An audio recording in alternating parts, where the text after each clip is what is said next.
शहर हो या गांव जवार,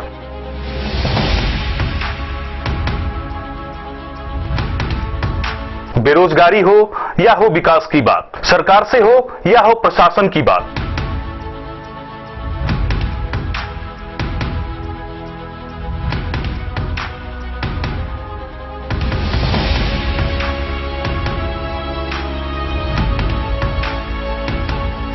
हम उठाएंगे हर वो सवाल जिसका है आपसे सरोकार। आपके साथ करेंगे आपकी बात। देखना ना भूले हमारे साथ डे न्यूज की खास पेशकश मुद्दे की बात।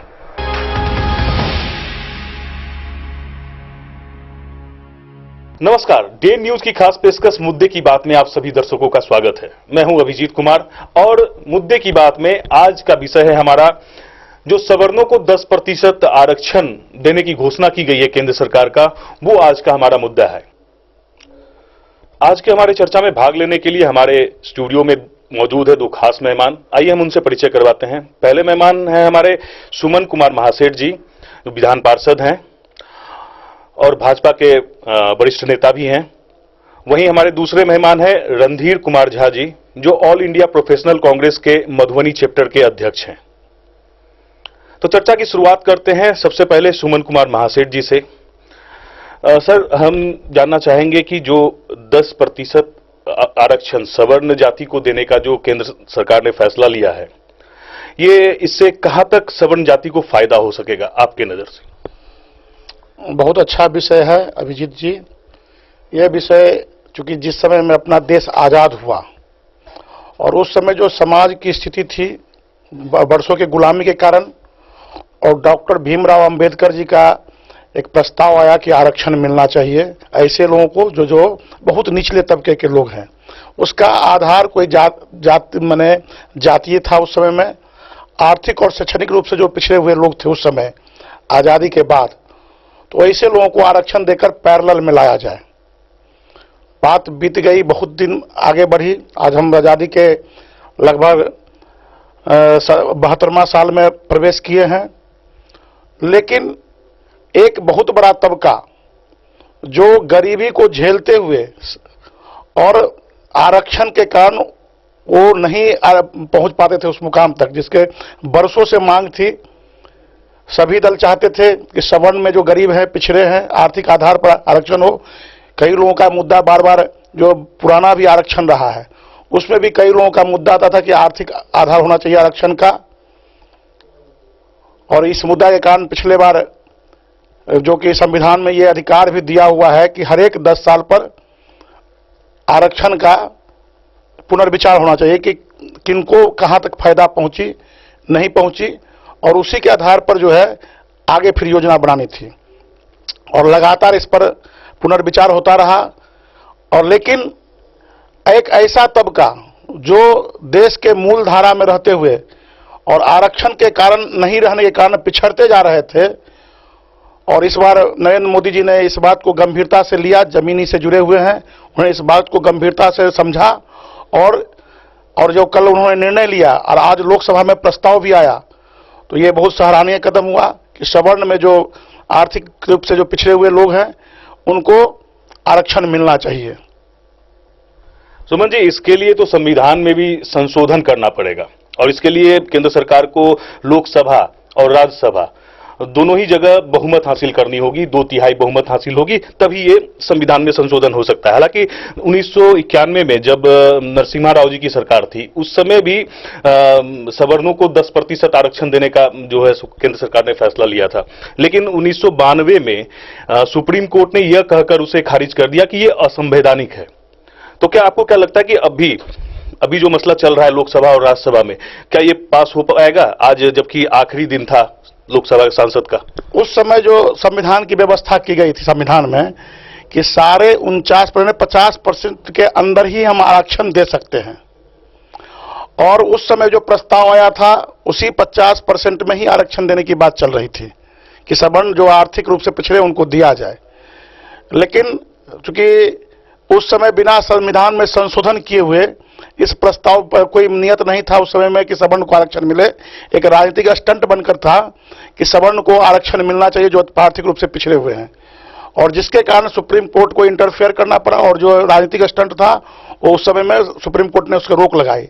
लेकिन इस बार जो मोदी जी ने प्रस्ताव लाया कैबिनेट में कि जब तक संविधान में संशोधन नहीं होगा तब तक ये जो है सो ये आरक्षण सवर्ण को नहीं मिल सकता है, और वो चलते हुए सत्र में कल कैबिनेट का फैसला हुआ और आज उन्होंने प्रस्ताव ला करके जो है, और अब यहां से लगभग हमको लग रहा है कि अभी सदन में बहस चल रही है और प्रस्ताव यहां से पारित होगा।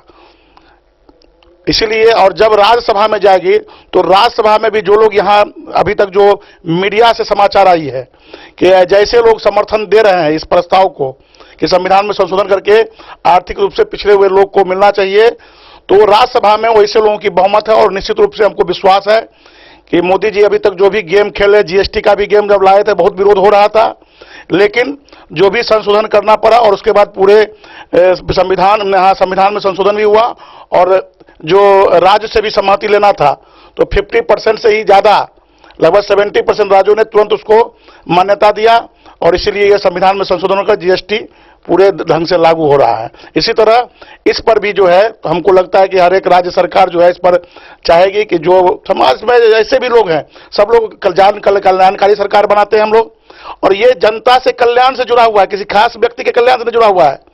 जो पछड़ते जा रहे हैं उसको आगे बढ़ाना, तो ये बहुत जनता के कल्याण से जुड़ा हुआ है। इसलिए हमको विश्वास भी है कि राज्यसभा में भी ये पारित होगी और ये तुरंत कानून बन करके जो है और ये लाभ मिलना चालू हो जाएगा। मतलब 1991 में जो नरसिम्हा राव सरकार जब ला रही थी तो वो उस समय वो राजनीतिक स्टंट था, और आज जब चुनाव नजदीक आ गया है लोकसभा का, तो क्या ये चुनावी लॉलीपॉप भी लोग इसको कह रहे हैं? देखिए, जो जिनकी नियत साफ नहीं है, अभी से अगर मोदी जी का पिछले 4.5 साल का कार्यकाल देखा जाए, एक से बढ़कर एक योजना उन्होंने घोषणा की है और उसको धरातल पर उतारने का काम किए। कोई ऐसी घोषणा नहीं की है जो आज तक धरातल पर नहीं उतरा हो। और जो कहने के लिए तो अभी चुनाव का तो अभी 5 महीना देरी, 4 महीना देरी है, और 4 महीना का देरी है तो ये बीच में भी कैबिनेट के माध्यम से फैसला कर सकते थे। ये कैबिनेट के माध्यम से फैसला कर सदन में रखे चलती सत्र में, ये उनसे ही नियत का साथ पता चलता है कि किस ढंग से ये लागू करना चाहते हैं। एक दिन राज्यसभा को ही बढ़ाए कि ये बहाना नहीं कि हमने लोकसभा में पास कर दिया है तो राज्यसभा एक्सपायर कर गया था इसलिए नहीं हो सकता है राज्यसभा से पास, इसलिए इसको टाला जाए। राज्यसभा का भी डेट बढ़ा दिया गया है और कल राज्यसभा में इस प्रस्ताव को लाया जाएगा और राज्यसभा में बहुमत से पास होगी, कानून 2/3 बहुमत से पास होगी, ये कानून बनेगा। तो मोदी जी की नीयत एकदम साफ है, वो लाना चाहती है इसको धरातल पे। रणधीर जी, हम आपसे जानना चाहेंगे, आप ऑल इंडिया प्रोफेशनल कांग्रेस के मधुबनी चैप्टर के अध्यक्ष भी हैं और साथ ही साथ आप सवर्ण वर्ग से भी आते हैं, तो हम रणधीर जी आपसे जानना चाहेंगे कि इसका कितना फायदा सवर्ण वर्ग को मिलेगा, जबकि इसमें काफी टर्म कंडीशन भी है रणधीर जी। जैसा कि जिस परिवार को ये लाभ मिलना है उसकी ईयरली इनकम जो है, सालाना आय उसकी 8 लाख रुपए से ज्यादा नहीं होनी चाहिए, उसके पास 5 एकड़ से ज्यादा कृषि योग्य भूमि नहीं होनी चाहिए। तो 5 एकड़ भूमि मायने रखता है, 5 एकड़ भूमि जिनके पास हो या 8 लाख रुपया महीने सालाना जिनकी इनकम है, जिनके परिवार की, वे अच्छे खासे हैं और उनको ये आरक्षण की जरूरत नहीं पड़ती है। हाँ, इससे कम वाले जो 2 लाख से कम आय के लोग हैं उनको आरक्षण की जरूरत है। आपको क्या लगता है कि कितना फायदा मिलेगा इससे सवर्ण वर्ग को? अभिजीत जी, धन्यवाद आपका कि आपने मुझे इस कार्यक्रम में बुलाया। जब 10% आरक्षण की बात आपने छेड़ी तो हमारे आदरणीय पार्षद, विधान पार्षद जी को, सुमन महासेठ जी को पर्याप्त समय दिया कि उन्होंने बोला, और जब वो बोल रहे थे विभिन्न प्रकार की बातें तो मैं सोच रहा था मैं इंटरफेयर नहीं करूंगा और मैं कोशिश करूंगा कि उनके पक्ष के बाद मैं अपना पक्ष रखूं और आप मुझे पर्याप्त समय देंगे और टोका टोकी नहीं करेंगे। आरक्षण जब ये लोकसभा के आखिरी सत्र, इस सरकार का लोकसभा का आखिरी सत्र के आखिरी दिन से पहले की आखिरी शाम के कैबिनेट मीटिंग में ली जाती है फैसला। एक दिन है इसको कानून बनाने के लिए, तो नियत तो यही साफ हो जाती है। मान लेते हैं बड़ा पवित्र नियत है, आप गरीब सवर्णों को आरक्षण देना चाहते हैं। कहां देना चाहते हैं? पिछले 5 सालों में भारत सरकार की और इस भारत सरकार के अंदर में जो अन्य जो प्रदेश की सरकारें हैं, मैं एक पार्टी का नहीं कहूंगा, लगभग सभी पार्टियों का, इनका स्टेट और सेंट्रल गवर्नमेंट में रिक्रूटमेंट का ट्रैक रिकॉर्ड क्या है। एसएससी, बैंकिंग या अन्य नौकरियां, सरकारी नौकरियां जहां आती थी, वहां कितनी वैकेंसी मोदी जी के समय में 5 साल में निकला है। इसके लिए आपको ये मधुबनी में का चैनल है, आप मधुबनी के रिपोर्टर हैं, आप मधुबनी के छात्रों से, समाज से वाकिफ हैं। आप जानते हैं कि प्रतिवर्ष हमारे देश में बहुत दिनों से छात्र कंपटीशन का परीक्षा देते थे, बहुत लोग नौकरी होता था, जाते थे, नौकरी करते थे। अब पता कर लीजिएगा, किसी को नौकरी नहीं मिल रही है, एग्जाम ही नहीं हो रहा है। एसएससी इन्होंने 2015 में करवाया, स्टाफ सिलेक्शन कमीशन का एग्जाम। छात्र यूपीएससी के सामने 3 महीने तक सड़क पे लेटे रहे, हजारों। मीडिया मैनेजमेंट तो कुछ चीज होती है ना, एक किसी मीडिया में आया नहीं, वो पूरा एसएससी का बैच खत्म हो गया। ये नौकरी पता नहीं कैसे, क्योंकि इन्होंने एग्जाम दे दिए प्राइवेट सेंटर को, साइबर कैफे में जाइए एग्जाम दे दीजिए, सेटिंग होकर सारी नौकरी हो गई, आरक्षण की बात थी। खैर, उसके बाद से एसएससी का वैकेंसी क्या है, कुछ नहीं है। विभिन्न सरकारी डिपार्टमेंट्स में अगर आज के समय में आरक्षण न दे मोदी जी, लगभग 40 लाख के आसपास वैकेंसी है भारत सरकार के विभिन्न डिपार्टमेंट्स में, सेना वेना सब मिला के। चलिए सर 50% पे आप नौकरी निकालिए, बोलिए 3 हम अंतिम सरकार जाने से पहले हम उसमें वैकेंसी रिक्रूटमेंट कर देंगे, आरक्षण नहीं चाहिए। वैसे ही हमारे 50% गरीब परिवार के बच्चे पढ़ के कर लेंगे। आप गरीब सवर्णों की मदद करना चाहते हैं, गरीब सवर्ण की आवश्यकता स्कूल है सर, अपने गांव में उसकी तो हवा निकाल दी। उसमें शिक्षक को 1500, 2000, 3000, क्वालिटी इतना डिटोरिएट हो गया है। आप वो गोबर छत्ते की तरह प्राइवेट स्कूल खुल रहे हैं, गांव में खुल रहे हैं। जिनको खुद नहीं लिखने आता, पढ़ने आता है अंग्रेजी, वो बच्चों को, आपके नए जनरेशन को पढ़ा रहे। सवर्णों की समस्या कुछ और है, घाव कहीं और है, दवाई कहीं और लगा रहे हैं। तो ये तो बात हो गई इनके नियत की। बात आते हैं आरक्षण। मूलभूत रूप से आरक्षण गरीबी हटाओ योजना है। आरक्षण का पूरे विश्व भर में गरीबी से कहीं लेना देना है नहीं है। यह है क्या, हम लोग राजा महाराजा वाले देश थे, फ्यूडल सोसाइटी था हमारा, कुछ जमींदार थे, कुछ राजा थे, बाकी सारे लोग के पास कुछ नहीं था, गरीब थे, कुचले हुए थे। वहां से हम डेमोक्रेसी का सफर तय करके आए। तो एलीट जो लोग सत्ता में थे, जो काबिज थे, उनके अतिरिक्त समाज के हर वर्ग को लोकतंत्र प्रतिनिधित्व दे, इसकी व्यवस्था थी आरक्षण कि जो दलित है, जो सही बात है, अछूत थे, उनका छुआ हुआ पानी नहीं पिया जाता था। कुछ ऐसे वर्ग हैं तो उनके लिए 1950 से ही आरक्षण है 22-23%। एससी और एसटी के लिए पहली बार सर आपने गौर किया कि पहली बार आपके देश में सबसे बड़ा हाल फिलहाल में सबसे बड़ा आर्थिक संकट कब आया था? 1990-91 में, जब आपका देश कंगाल होने के कगार पे था, जब मनमोहन सिंह जी को वित्त मंत्री बनाया गया था। 90 की मैं बात कर रहा हूं। कौन सा था वो? मंडल कमंडल का समय था, देश जल रहा था, खजाने में पैसे नहीं थे, आरक्षण की बात हो रही थी, मंदिर की बात हो रही थी। आज उसके बाद हो गया, 27% लागू हो गया। कितने लोगों को नौकरी मिली ये सरकार डाटा बता सकती है। आज उसके ठीक 27 साल बाद 2018 में सरकार के खजाने में पैसा नहीं है, इकोनॉमिकली बैंकरप्ट है, किसी योजना में देने के लिए पैसा नहीं है। रिलीजियस इशू को बनाएंगे, नहीं तो अब एक रिजर्वेशन आप लास्ट दिन करते हैं। आरक्षण जैसा गंभीर फैसला, कोई कमिटी होती है आपकी जिसने रिपोर्ट दिया होता, सवर्णों से पूछा होता, कौन से सवर्ण से आके पूछा कि सर आपको आरक्षण चाहिए या स्कूल चाहिए? कुछ बात अपने मन से सपना आता है कि ये चीज से समाज का भला हो जाएगा और ये लोग लागू कर देते हैं। मतलब लोकतंत्र का माहौल बनाया जा रहा है। और ये तो खैर ये इनका आखिरी साल है, ये विदाई का साल है, तो मैं ज्यादा इनको नहीं बोलूंगा। मकसद ही नहीं है, मकसद साफ है। रफाइल में ये बुरी तरीके से फंस गए हैं, इनको वहां से विमर्श हटाना था। पार्लियामेंट में कोई ऐसा मुद्दा लाना था जो रफाइल की चर्चा को दबा दे। नहीं दबेगा सर। आप आरक्षण की बात करिए, हम रफाइल की बात करेंगे। हम जानते हैं कि अनिल अंबानी जी ने अपने एनुअल जनरल मीटिंग में अपने स्टाफ को बोला कि 30,000 करोड़ का हमको गवर्नमेंट ऑफ इंडिया का कॉन्ट्रैक्ट है, और पूरा जो 36 हवाई जहाज है इसका लाइफ सर्कल जो है, जब तक ये हवाई जहाज चलेगा तब तक भारत सरकार से हम 1 लाख करोड़ दूहेंगे इसके मेंटेनेंस के लिए। तो जो राहुल गांधी ने कहा 1,30,000 करोड़ जो टॉफी दे दिया, तो ये मुद्दा जब इनके गले पे आ रहा था तब इन्होंने आरक्षण का लॉलीपॉप पकड़ा दिया। सवर्णों को आरक्षण नहीं चाहिए, अच्छी शिक्षा चाहिए। आप स्कूल की हालत ठीक करिए सर। कौन जीतेगा कौन हारेगा राजनीति अलग बात है। 2019 में बेरोजगारी अपने सर्वोच्च स्तर पर है, ये आपका मानना है। अच्छा, कॉमर्स की एक बहुत बड़ी संस्था है जिसका उपयोग इस सरकार पिछली सरकार हर लोग करते हैं, CMI करके नाम है, इंडियन इकोनॉमिक रिसर्च करते हैं वो लोग। उन्होंने कल डेटा निकाला कि वर्ष 2018 में संगठित क्षेत्र से 1,10,00,000 लोगों की नौकरी चली गई। याद रखिएगा, असंगठित क्षेत्र का डेटा किसी के पास नहीं है, जो डेटा है वो संगठित क्षेत्र का है। 1,10,00,000 लोगों की नौकरी जा रही है आपके प्राइवेट सेक्टर से, अब विभिन्न सेक्टरों से। आप यहां आरक्षण का लॉलीपॉप दे रहे हैं। आपको मालूम है आप नौकरी वैकेंसी निकाल नहीं रहे हैं। आर्मी में, पुलिस में, सब जगह वैकेंसियां हैं, कहीं आप निकालेंगे नहीं, जो नौकरी नहीं निकालेंगे। ये ले लो 50%, 10%, 20%, उससे क्या होने वाला है? ये शगुफा है चुनावी वर्ष का। लोग झांसे में नहीं आएंगे।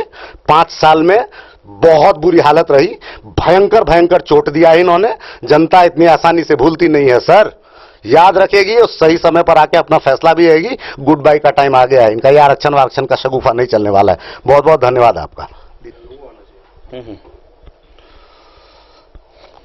तो सुमन जी, रणधीर जी की बातें आपने सुनी। रणधीर जी का स्पष्ट रूप से कहना है कि देश में वैकेंसी पड़ी हुई है, सरकार लोगों को नौकरियां दे नहीं रही है, तो फिर आरक्षण किस बात का?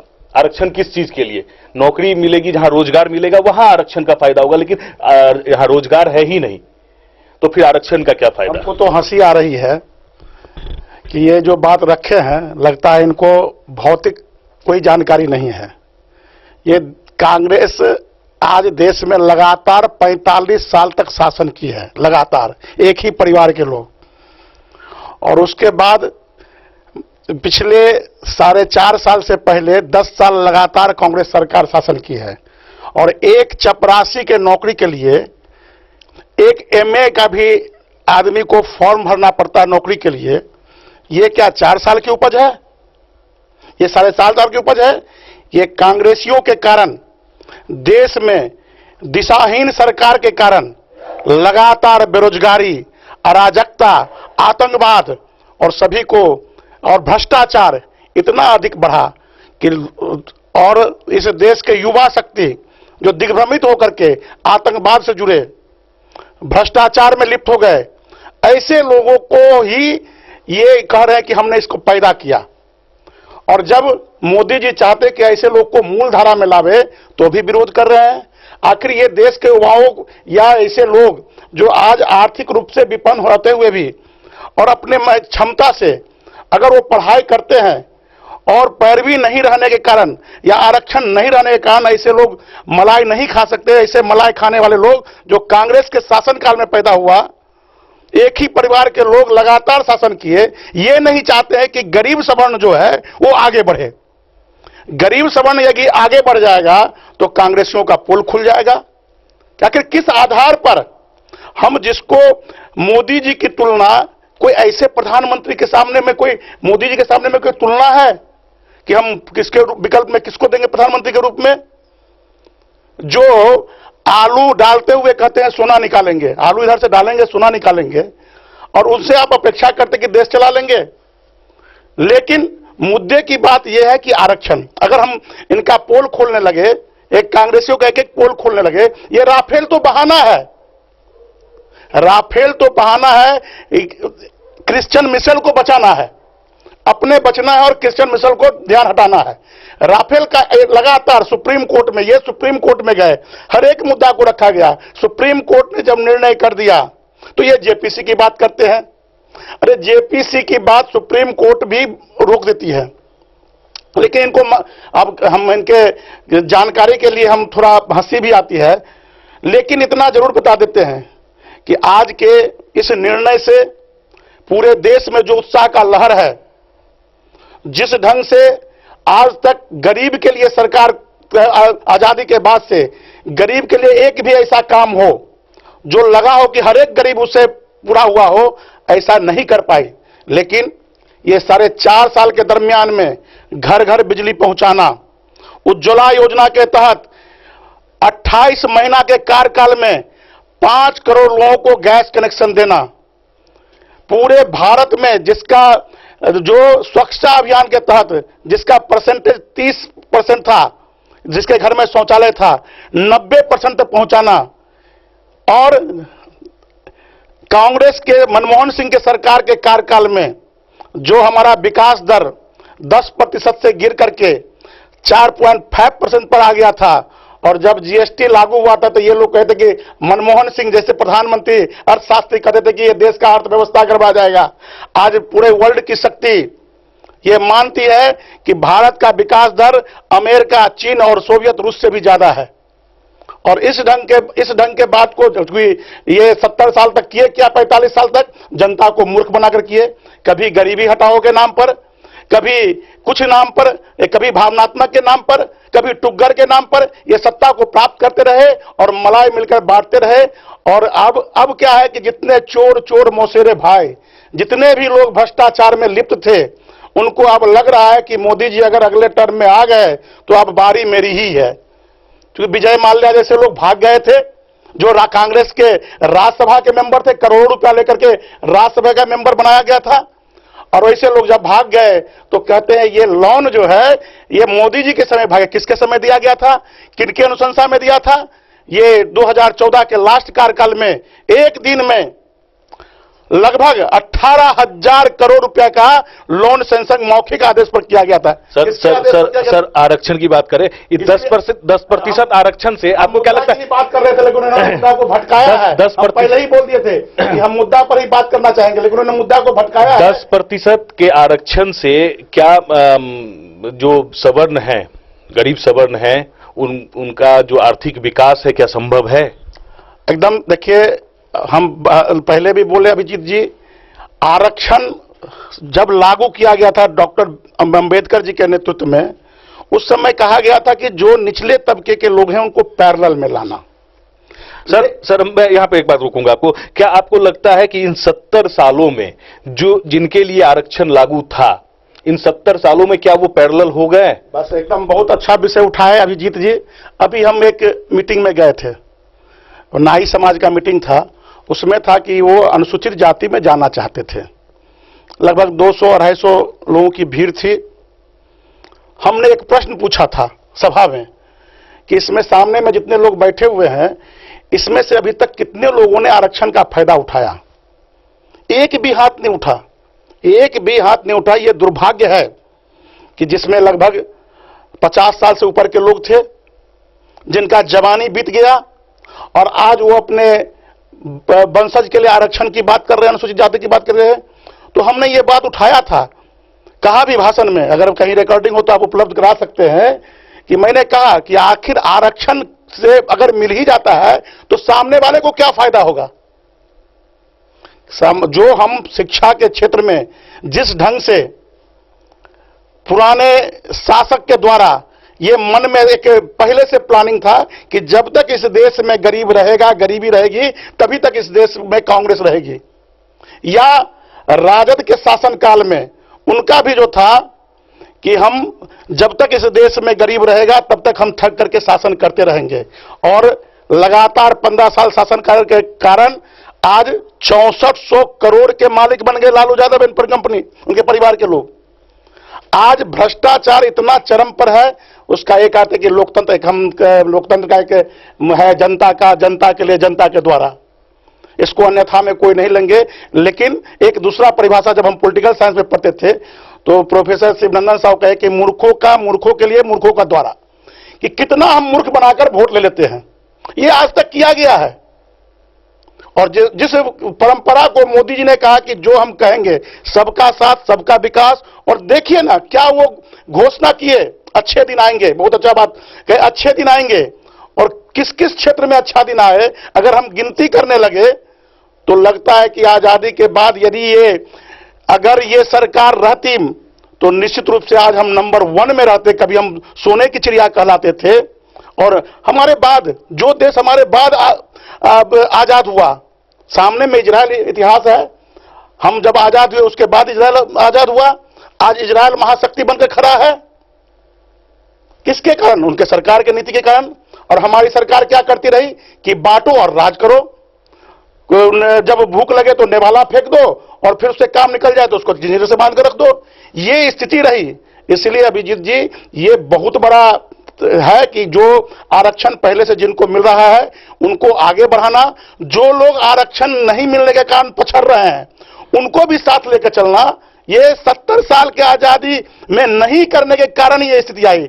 नहीं तो हमको लगता है कि जितना मौका मिला और देश के जनता ने जिस ढंग से कांग्रेस पर विश्वास किया, अगर जो आरक्षण जो सोचकर भीमराव अंबेडकर जी लाए थे और आज उसकी आवश्यकता भी रहती है, जो बहुत लोग कहते भी हैं कि आरक्षण विहीन भारत का निर्माण करना चाहते हैं कि सब लोग को समान अधिकार मिले, सबको समान शिक्षा मिले, नौकरी में सबकी प्राथमिकता हो, ये बन गया रहता। लेकिन नियत जब तक साफ नहीं होगा तब तक ये नहीं हो सकता है। इसलिए अभिजीत जी, मोदी जी का साफ नियत और सच्चा रास्ता पकड़े हुए हैं।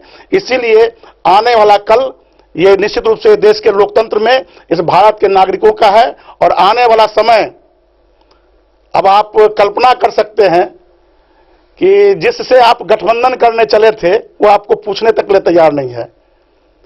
और एक बहुत अच्छी बात हम बताते हैं, जब मोदी जी कहे थे कि कांग्रेस विहीन भारत का निर्माण करेंगे, तो लोगों को, कुछ कांग्रेसियों के मन में यह शंका था कि क्या हमको भी जेल के अंदर में डाल देंगे। ऐसे लोगों को हम लोगों ने शंका में दूर किया था कि नहीं, जो भ्रष्टाचार युक्त कांग्रेसी है उसको हम समाप्त करेंगे, जो भाई भतीजावाद की बात करती है उसको हम समाप्त करेंगे, जो क्षेत्रवाद की बात करती है उसको हम समाप्त करेंगे।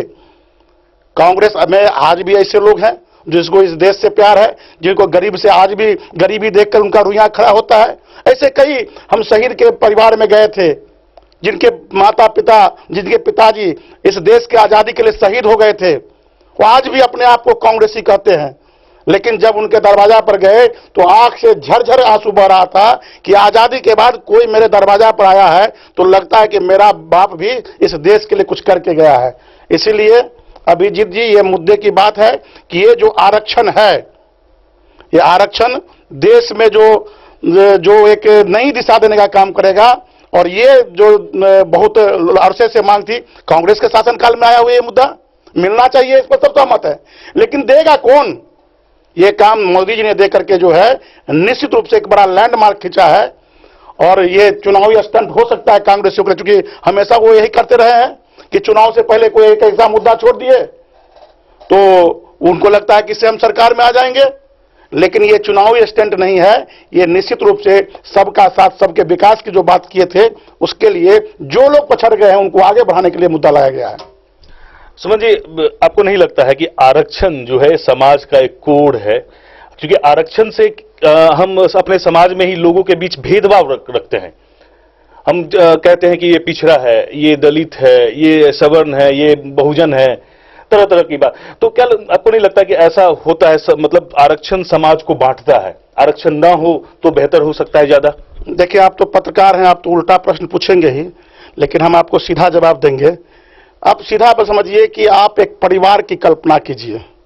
परिवार मतलब माता पिता, पति पत्नी, छोटे छोटे बच्चे। आप परिवार में क्या करते हैं? पहले अगर मान लीजिए आपके पास 1 लीटर दूध है तो आप पहले बच्चे को पिलाते कि पहले स्वयं पीते हैं?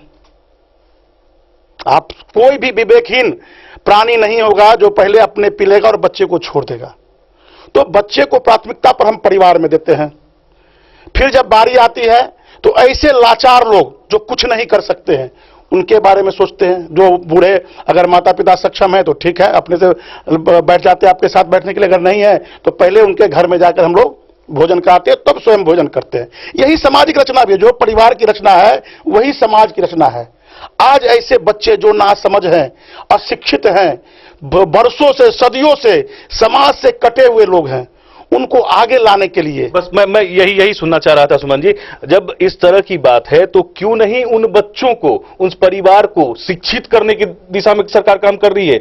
क्यों विद्यालयों में फर्जी डिग्री वाले शिक्षक काम कर रहे हैं, जिनके बदौलत, जिनके कारण ये बच्चे ठीक से पढ़ नहीं पा रहे हैं, वो आगे बढ़ नहीं पा रहे, वो समाज आगे नहीं बढ़ पा रहा है और उन्हें आरक्षण की जरूरत पड़ रही है। बहुत अच्छा विषय बताया, बहुत अच्छा विषय उठाया। मैं रणधीर जी, मैं आपसे जानना चाहूंगा कि क्या आरक्षण जरूरी है या फिर शिक्षा के और सामाजिक स्तर में विकास हो, ये जरूरत है? भाजपा के अधिकांश, मतलब नीचे से लेके और टॉप लीडरशिप तक, आप किसी भी नेतृत्व से बात करें तो वो मतलब भूल जाते हैं कि मुद्दा क्या है, इशू क्या है। वो परिवार पे चले जाएंगे, वो इंदिरा गांधी, राजीव गांधी, महात्मा गांधी सब पे चले जाएंगे। आपको इतिहास का क्लास लेने की कोई आवश्यकता नहीं है। मतलब अगर आप एक नया इतिहास चाहते हैं तो आप भाजपा के नेताओं से मिलें, आपको कमाल कमाल का इतिहास पढ़ाएंगे ये लोग। वो बात नहीं है। मैं मुद्दे पे रहूंगा, भटकूंगा नहीं। आप दुनिया बोल लीजिए, आप बोलिए एक परिवार का राज है। सर, इस देश की जनता के इंटेलेक्चुअलिज्म को आप अंडर एस्टिमेट मत करिए। कोई मुकुट पहना के राजा नहीं बनता है इस देश में। 1947 के बाद से हर 5 वर्ष में इस देश के लोगों ने विभिन्न लोगों को प्रधानमंत्री बनाया है। आप जब ये बात कहते हैं कि एक खानदान ने राज किया, तो आप मेरे बाप का, मेरे दादा का, मेरे परदादा का माखौल उड़ाते हैं, उनके इंटेलिजेंस पर सवाल उठाते हैं। मैं आपको करने नहीं दूंगा, मत करें। मुझे आपसे इतिहास का लेसन लेने की आवश्यकता नहीं है। तो वो गई बात। मैं उस मामले में नहीं पहुंचना चाहता हूं कि वाजपेयी जी ने क्या किया, आपने क्या किया, मंदिर मस्जिद फलना ढिकना, ये सब इशू नहीं है। इशू है कि आज संसद के आखिरी सत्र के आखिरी दिन ये 10% आरक्षण की बात हुई। इससे पहले बात कब हुई थी? कल कैबिनेट में। क्या किसी संगठन ने हड़ताल किया था, धरना किया था, बोला था प्रदेश सरकार को कि दीजिए? नहीं किया था। बात क्या हो रही है देश में? रोजगार नहीं है, मार्केट की हालत। आपको कहीं अन्यत्र आने की आवश्यकता नहीं है। अब बाजार चले जाएं, अब व्यापारियों से बात कर लें। आप जो इनके भारतीय जनता पार्टी के जो कोर वोटर ग्रुप है, आप उनसे बात कर लें। वो अलग बात है, परिणाम चुनाव अलग अलग चीज है, अलग अलग सेट है। इनके 5 साल में किसको क्या मिला है वो देख लें। 5 साल पहले आपके गांव के स्कूल की हालत क्या थी, आज क्या है? कोई परिवर्तन आपको दिख रहा है? आपके सड़कों की हालत 5 साल पहले कैसी थी, आज क्या है? मधुबनी की हालत आज से 5 साल पहले कैसी थी, आज क्या है? तो किस बात की खुशी? कितने सारे लोग मधुबनी के विभिन्न जातियों के, मैं सिर्फ सवर्णों की बात नहीं करूंगा। सबसे पहले तो आपका ये जो डिबेट है ये फैक्चुअली इनकरेक्ट है। इन्होंने किसी सवर्ण को 10% आरक्षण नहीं दिया है, इन्होंने सामान्य वर्ग को 10% आरक्षण दिया है। सामान्य वर्ग में पटेल भी आते हैं, जाट भी आते हैं, गुजर भी आते हैं, ब्राह्मण भी आते हैं, राजपूत भी आते हैं। तो ये नया शगुफा है कि सवर्णों को आरक्षण, इसको करेक्ट कर लीजिए। जो कानून लाए हैं 16A, जिसको ये चेंज करना चाहते हैं, ये नहीं करना चाहते, इनका कोई मन नहीं है। जिस दिन सदन का सत्र खत्म हो रहा हो उससे एक दिन पहले लाना, बिना किसी विमर्श के। इतना बड़ा मुद्दा कि आरक्षण में आप 10% कैप और जोड़ रहे हैं, 50 के बाद आप 60 कर रहे हैं। तो सर, जब 60 कर ही दिए रिजर्व, तो एक लड़कियां मांग रही हैं 30-35% पार्लियामेंट में, दे देते। राज्यसभा में पास हो चुका है। अपना ये लोग कुछ शेयर करने के लिए तैयार नहीं है। राज्यसभा से महिला आरक्षण बिल लोकसभा पास हो चुका है। अच्छा, फिर से इनको करना है, कुछ नहीं करना है, सारे पार्टी समर्थन में है। महिलाओं को 33% लोकसभा में और विधानसभाओं में प्रतिनिधित्व मिलना चाहिए। यह देते ना आरक्षण कि नहीं है? इस देश में सबसे बड़ा शोषित अगर कोई समूह है, चाहे इस वर्ग में चाहे उस वर्ग में, वो महिलाएं हैं। वो हर वर्ग की महिलाएं, उनको आगे लाइए ना। क्या किए? बहुत हुआ नारी पर अत्याचार। एक चीज बताइए, निर्भया फंड में कितना पैसा दिया, उस पैसे का क्या हुआ, हिसाब दीजिए। नहीं देंगे। इनसे 5 साल का जैसे ही सवाल पूछेंगे, आपने इनकी दुखती रगों पे हाथ रख दिया, ये नेहरू जी पे पहुंच जाएंगे, लाल बहादुर शास्त्री पे पहुंच जाएंगे। भैया, ये देश जब आजाद हुआ था तो जहां सुई नहीं बनती थी, हमारे आर्टिजान्स को ब्रिटिश ने खत्म कर दिया था। ये इसके दोस्त हैं। आप भाजपा के लोगों से किसी भी मीटिंग में जाएं तो ये मुगलों की बात करेंगे और कांग्रेस की बात करेंगे, ये अंग्रेजों की बात नहीं करेंगे। भारत के अंग्रेजों के आने से पहले, जब मुगल का समय था या उससे पहले, ग्लोबल इकोनॉमी में इंडिया जीडीपी का हिस्सा 26% था। 200 साल में जब अंग्रेज रहे यहां पे और जब यहां से चले गए, तो ग्लोबल इकोनॉमी में हमारा कंट्रीब्यूशन 2% हो गया। क्यों हो गया? सारे आर्टिजन को अंग्रेजों ने हाथ तोड़ दिया, सब यहां पे जो कपड़े बनते थे सब बंद करवा दिया अंग्रेजों में। वो इनके दोस्त हैं। इनको मुगल से प्रॉब्लम होगा, गांधी से फैमिली होगा, और भारत का जो लोकतंत्र 70 सालों का जो छोटा छोटा सीढ़ी चढ़ के आज मजबूत हुआ है, भारत जैसा विशाल देश तो वो ये सब मुद्दा नहीं है। मुद्दा है कि पिछले 5 सालों में आपने युवाओं को जो छला, आगे में मोदी मोदी के नारे लगवाए, हर हर मोदी, तो भैया उस समय में वो थे। अब आप लास्ट टाइम में आप मंदिर का मुद्दा उठा रहे हैं, धार्मिक रिलीजियस आप गोलबंदी कर रहे हैं। आपको पुरुष को आप गाय के नाम पे मार दीजिएगा, महिलाओं के लिए आपको इतनी चिंता है कि आप 3 तलाक का कानून आपके लिए सबसे बड़ी प्राथमिकता है। उनसे पूछे 3 तलाक कानून बनाने से भारत के जो पुरुष वर्ग हैं या महिला वर्ग हैं अन्य धर्मों के, उनका क्या फायदा है? क्या वो इतना बड़ा मुद्दा था? नहीं था। इन्होंने बनाया, इनको रिलीजियस गोलबंदी करनी है, एक कम्युनिटी को दूसरे अगेंस्ट में खड़ा करना है। क्यों? क्योंकि इनके पास डेवलपमेंट का जो नैरेटिव ये बड़ी बड़ी लंबी लंबी चौड़ी चौड़ी छोड़ा करते थे, वो नहीं है। अब इन्होंने जीडीपी की बात की, उसका मैं जवाब दे दूं। जीडीपी का मेथड जिस दिन ये सरकार बने उसी दिन इन्होंने फॉर्मूला चेंज कर दिया। उस फॉर्मूला चेंज करने में ये भूल गए कि पिछला सरकार का भी बेनिफिट हो जाएगा। 4.5 था ओरिजिनल मेथड से, इनके मेथड से 2013, 14, 14-15 का 6.5 आ जाता है। पी चिदम्बरम जी का, हमारे यूपीए गवर्नमेंट 2 का, उसमें ये 7.5 है।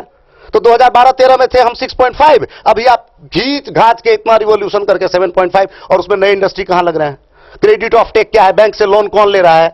निजी इन्वेस्टमेंट, प्राइवेट इन्वेस्टमेंट कितना हो रहा है? कितनी नौकरियां क्रिएट हो रही हैं? कितने लोगों को रोजगार मिल रहा है? आप लोकल अपने गांव में सर्वे कर लीजिए। ये बड़ी बड़ी बातें टीवी पे, मोदी जी ने ये किया, मोदी जी वो हैं, बात खत्म कर। तो बात वही है कि आरक्षण से हमारे एम्प्लॉयमेंट का, हमारे सोसाइटी के डेवलपमेंट का कोई रिलेशन नहीं है। ये प्योर पॉलिटिकल इलेक्शन ईयर का शगुफा है। मैं रोकूंगा आपको यहाँ जी। तो फिर आज कांग्रेस ने भी क्यों समर्थन किया फिर इस बिल का? देखिए, क्या मजबूरी है कांग्रेस की फिर? देखिए, ये चुनावी साल है और कांग्रेस पार्टी ने नीतिगत तौर पर 1991 में ये प्रयास किया था सवर्णों को 10% आरक्षण देने का। उसके बाद अभी हाल फिलहाल में गुजरात में रूपानी जी के में जब पटेल आरक्षण हो रहा था, तो रूपानी जी ने भी 10% आरक्षण देने का विधानसभा में किया था। उससे पहले एक और राज्य में ये कोशिशें हो चुकी हैं, लेकिन उस समय में भी प्रिंसिपली सुप्रीम कोर्ट ने बोला कि ये अवैध है, 50% लिमिट क्रॉस नहीं हो सकता है। अब ये एक नया कानून बनाना चाहते हैं, वो कानून असंवैधानिक हो जाएगा तो फिर बात वही रह जाएगी। तो ये इलेक्शन ईयर का शगुफा है, इसका रियलिटी से कोई लेना देना नहीं है। ये अपने परफॉर्मेंस पे पर्दा डालना चाहते हैं, राफेल को छुपाना चाहते हैं, कोई इनसे कठिन सवाल न पूछे, ये आपको हिंदू में घुमा देंगे, नहीं तो अब ये आरक्षण में अब इनके साथ बहस करिए। ये सबसे कुछ होने वाला नहीं है। जनता ने देखा है पिछले 5 सालों में इन्होंने चुन चुन के कष्ट दिए हैं, उस सब कष्ट का हिसाब होगा इनसे। और क्या गठबंधन, वो बाद में देखा जाएगा। धन्यवाद आपका। सुमन जी, आपने सुना, रणधीर जी स्पष्ट रूप से कह रहे हैं कि ये सीधे सीधे चुनावी साल है, लोकसभा का अंतिम सत्र चल रहा है और ये चुनावी शगुफा है जो सवर्णों को एक तरह से चुनावी लॉलीपॉप थमाने का काम किया जा रहा है। हाँ, बिल्कुल बिल्कुल बिल्कुल बिल्कुल सामान्य वर्ग, हाँ, मराठा भी आते हैं। बिल्कुल, सवर्ण को बार बार मत लपेटिए कि ये सिर्फ सवर्णों के लिए है, ऐसे महान नहीं है मोदी जी।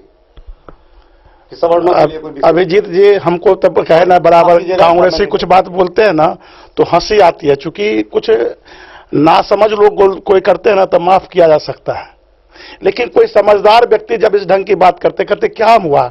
अब बताइए, आज से जब आपसे 15 साल पहले जाइए कि एक कोई बीमार व्यक्ति गांव से निकलना चाहता था तो रोड तक नहीं पहुंच पाते थे, इलाज नहीं करा पाते थे, और बिना इलाज के हॉस्पिटल बिना पहुंचे हुए दम तोड़ देते थे।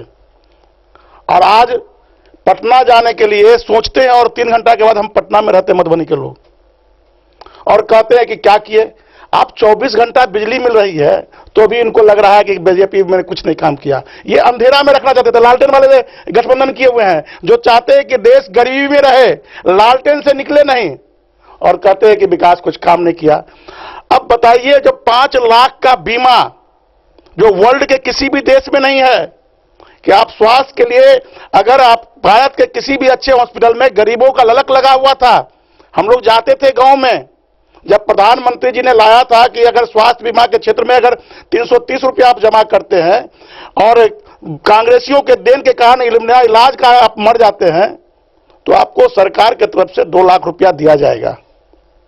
अब बताइए कि जिसके घर में जवान बेटा बिना दवा का मर जाए, उसके घर में अगर सरकार 2 लाख देती है, जो विश्व का एक बहुत बड़ा ये योजना थी जो मोदी जी लाए, और उस समय भी हम जाते थे गांव में, तो गांव के लोग कहते थे, बड़ा अच्छा से कहते थे, मासूमियत के साथ कहते थे कि सुमन जी आप तो बात बोलते अच्छा कि चलिए कम से कम 2 लाख रुपया मिलकर तो जीवन मिल सकता है उसके बच्चे और पत्नी का, लेकिन इलाज का क्या व्यवस्था है। उस समय भी हमको अंदाज था कि मोदी जी जो कुछ करेंगे, कुछ ये कहते अच्छे दिन आएंगे गरीबों के लिए, हाँ भ्रष्टाचारियों के लिए बुरा दिन जरूर आए हैं।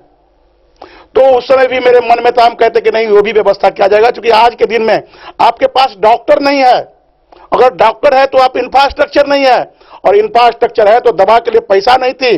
ये कांग्रेसियों की देन है, कोई मोदी जी की देन नहीं है।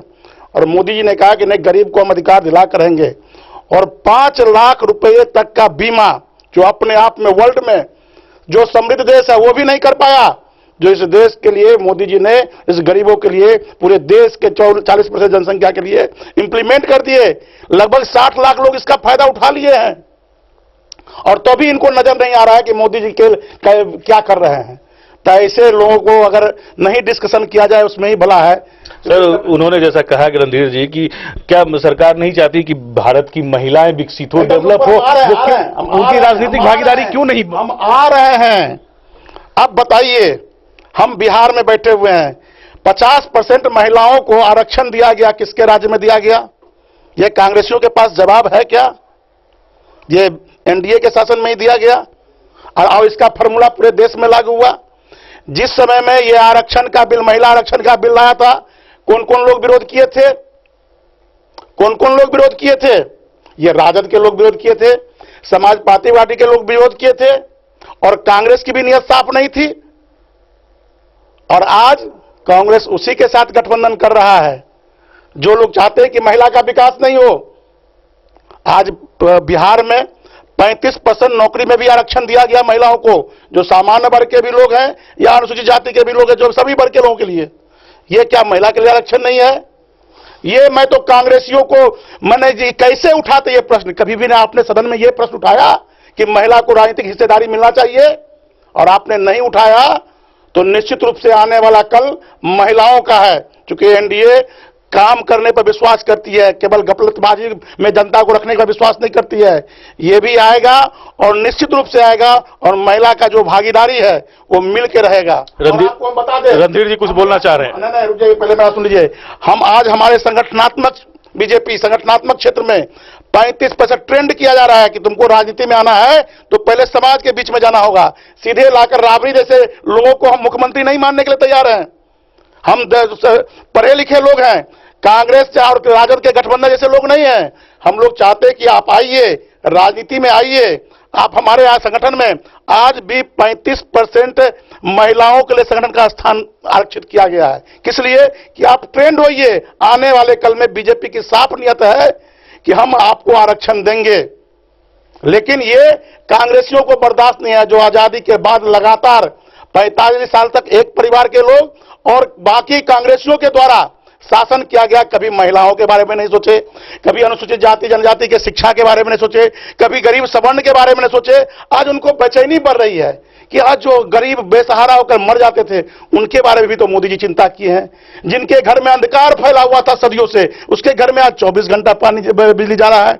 जो खेत लहलहा रहा था और बाढ़ में डूब जाता था, किसान आत्महत्या कर लेते थे, उसके घर में बिजली पानी जा रहा है। खेत में हर हाथ को काम। एक बात हम बोलना भूल गए, जो ये उठाए हुए थे, हो सकता है उसका दिए होंगे कि बेरोजगारी पैदा करने वाले ये मशीन पैदा किए, आलू से सोना बनाने वाला मशीन ये पैदा किए, और इसके अलावा देश को भ्रष्टाचार पैदा करने वाला मशीन पैदा किए।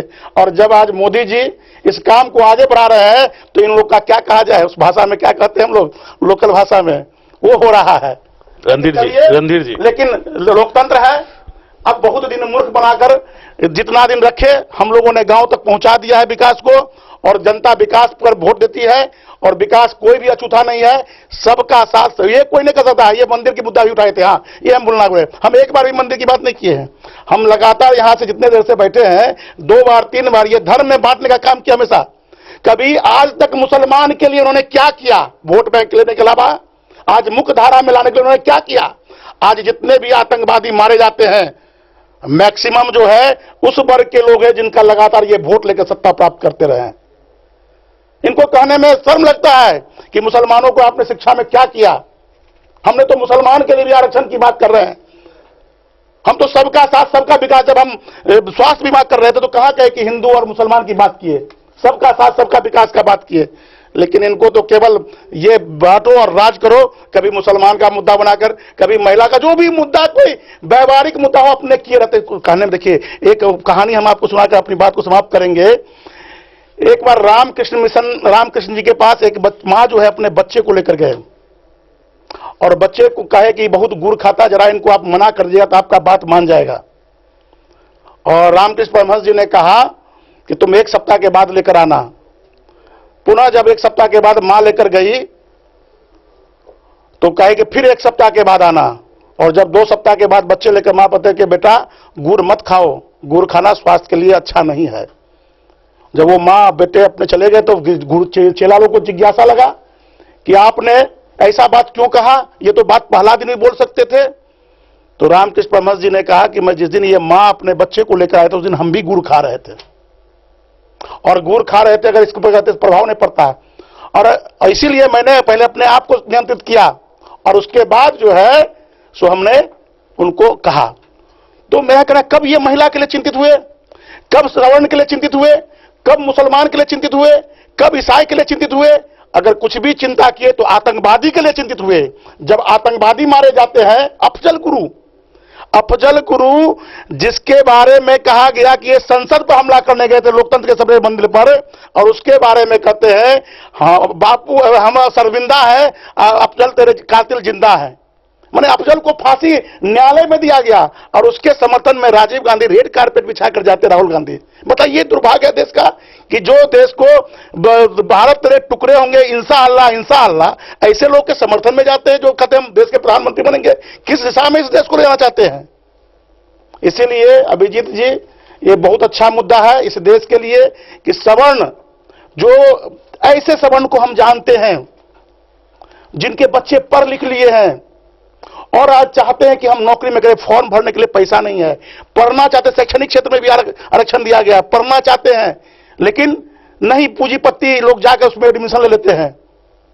ऐसे लोगों के लिए अच्छे दिन आएंगे, इसी विश्वास के साथ ये लागू किया गया है। और ये कहते हैं कि लास्ट दिन, अरे कोई काम तो प्रारंभ होता है तो लास्ट होगा ही। जब 0 से स्टार्ट करेंगे तो तब ना 100 आएगा, 0 को गैप कर देंगे तो 100 कहां से आएगा? हमने 0 से 5 साल पहले प्रारंभ किया काम, 4.5 साल पहले, और आज हम 100 में पहुंचे हैं। यह भी आवश्यक है और कई काम बाकी है। सुमन जी, रणधीर जी कुछ कहना चाह रहे हैं इस मामले पे? मैंने बोला कि जहां फैक्ट, फिगर, डाटा और ट्रूथ, सत्य की बात करिए तो ये लोग मैदान छोड़ देते हैं।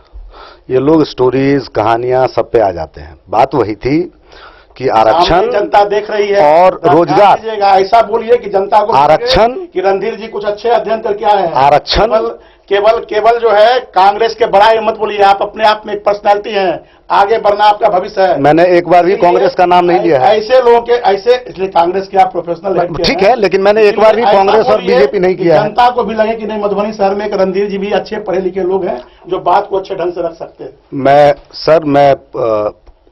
शहर की सच्चाइयों को बहुत बेहतर जानता हूं। मैं सड़क पे रहता हूं, मैं गाड़ी है मेरी, लेकिन मैं घूमता नहीं हूं गाड़ियों से, मैं स्कूटी से घूमना पसंद करता हूं और मुझे एक एक गली का अंदाजा है। और कितने लोग दिल्ली बॉम्बे से आके यहाँ पे बेचारे स्ट्रगल कर रहे हैं इस सड़क में।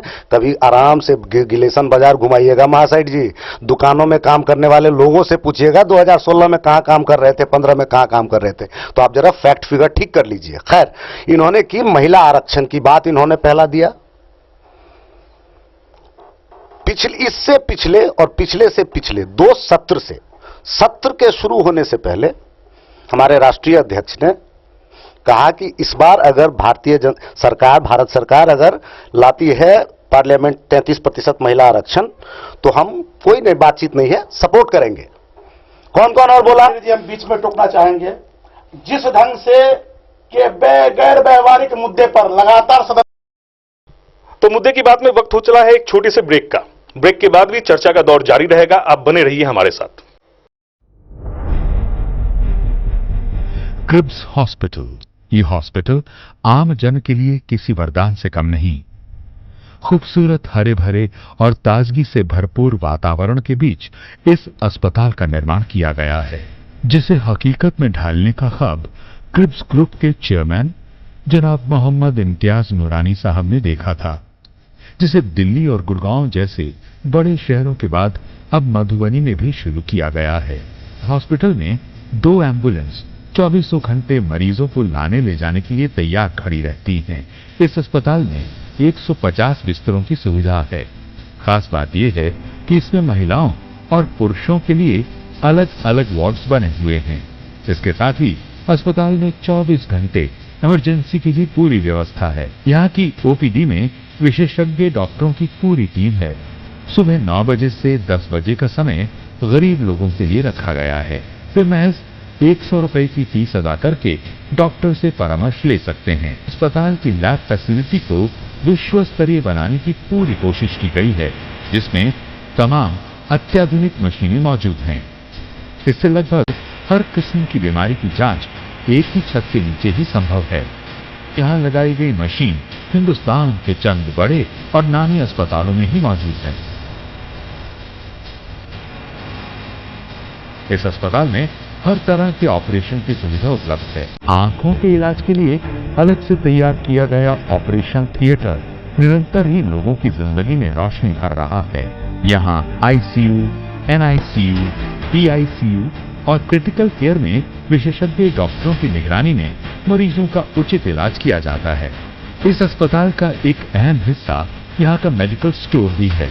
इस अस्पताल में सीनियर डॉक्टर्स और जूनियर डॉक्टर्स की नियमित तौर पर मीटिंग होती रहती है। आज क्रिब्स की बदौलत लाखों जिंदगियों के चिराग रोशन हैं। वीरेंद्र तिलकुट वाला, जहां पाएंगे गया के मशहूर कारीगर द्वारा तिलकुट, मुरब्बा, खजूर, अमोट, रुमाली लच्छा, घी लच्छा, गजक, गुड़ मेवा, चीनी मेवा। यही नहीं, लट्ठा बादाम, बादाम पापड़ी, खोया तिलकुट, गुलाब रेवड़ी, तिलकुट स्पेशल, तिलकुट जनरल, तिलकतरी, खुला तिल भी यहाँ उपलब्ध है। स्वाद ऐसा जो एक बार जुबान से लग जाए तो आप भूल न पाए। हम रखते हैं आपकी सेहत का ख्याल, इसलिए पूरी सफाई व स्वच्छता के साथ यहाँ आपका मनपसंद तिलकुट तैयार किया जाता है। एक बार अवश्य पधारें वीरेंद्र तिलकुट वाला, बाटा चौक, बाटा शोरूम के सामने, मधुबनी। विजन क्लासेस दिल्ली और कोटा के बाद अब आपके शहर मधुबनी में। क्लास 6 से ही बोर्ड के साथ साथ मेडिकल और इंजीनियरिंग की तैयारी अनुभवी शिक्षकों के देखरेख में कराई जाती है। तो अगर आप भी मेडिकल या इंजीनियरिंग की तैयारी करना चाहते हैं तो विजन क्लासेस दे रहा है मौका आपको अपने सपनों को साकार करने का, क्योंकि यहाँ देश के बड़े बड़े इंस्टीट्यूट से आए अनुभवी शिक्षकों के द्वारा मेडिकल और इंजीनियरिंग की तैयारी कराई जाती है। विजन क्लासेस में नामांकित बच्चों के लिए स्पोकन इंग्लिश और पर्सनालिटी डेवलपमेंट कोर्स रजिस्टर्ड बच्चों को फ्री में कराया जाएगा। पता याद रखें, तमन्ना कॉम्प्लेक्स नियर दरगाह चौक, एयरपोर्ट रोड, बहुवारा, मधुबनी। मोबाइल हट तुल्ला जी की नई प्रतिष्ठान, महिला कॉलेज रोड, मधुबनी, जहां आपको मिलेगा Vivo, Oppo, Samsung, Micromax, Nokia, Apple सहित सभी ब्रांडों के मोबाइल फोन बाजार से कम कीमत। इतना ही नहीं, यहाँ चुनिंदा मोबाइल फोन आसान किस्तों में भी उपलब्ध है। अगर आपको करनी है नए मोबाइल की खरीदारी तो एक बार अवश्य आएं। मोबाइल हट, गंगा सागर चौक, महिला कॉलेज रोड, मधुबनी।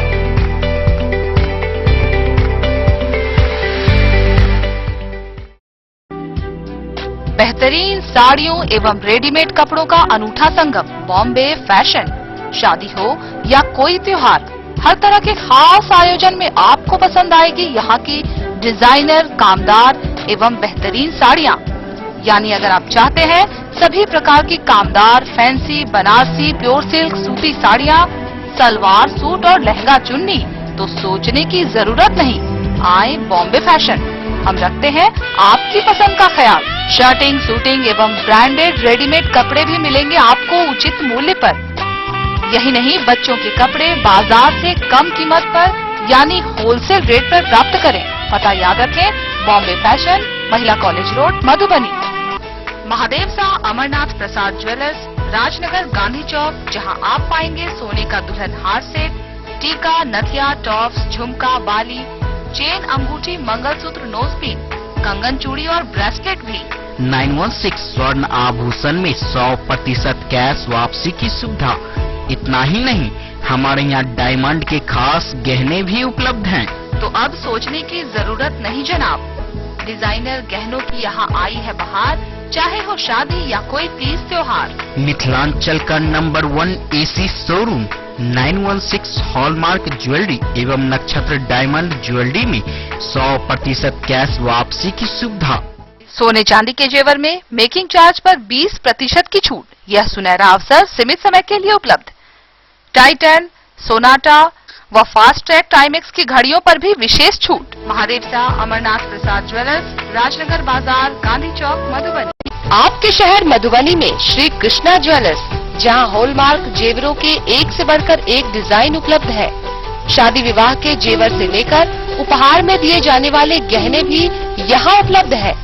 सोने का झुमका, बाली, नेकलेस, चूड़ी, नोजपिन, मंगलसूत्र, अंगूठी हो या चांदी के हर तरह के जेवर, शुद्धता की पूरी गारंटी के लिए अवश्य पधारें श्री कृष्णा ज्वेलर्स। इतना ही नहीं, उपनयन, मुंडन सहित विशेष अवसरों के गहने भी यहाँ ऑर्डर पे बनाए जाते हैं।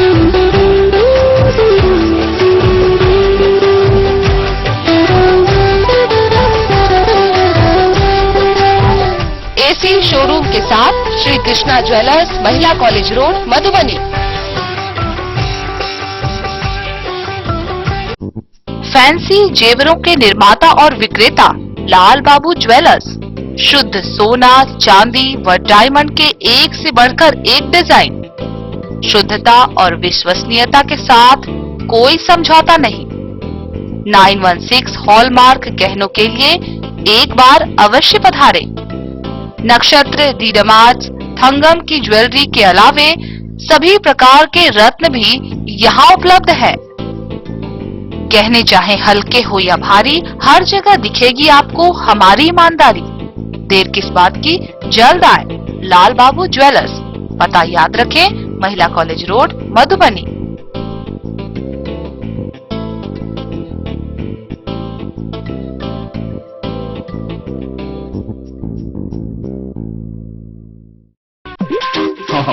Yes, wonderful.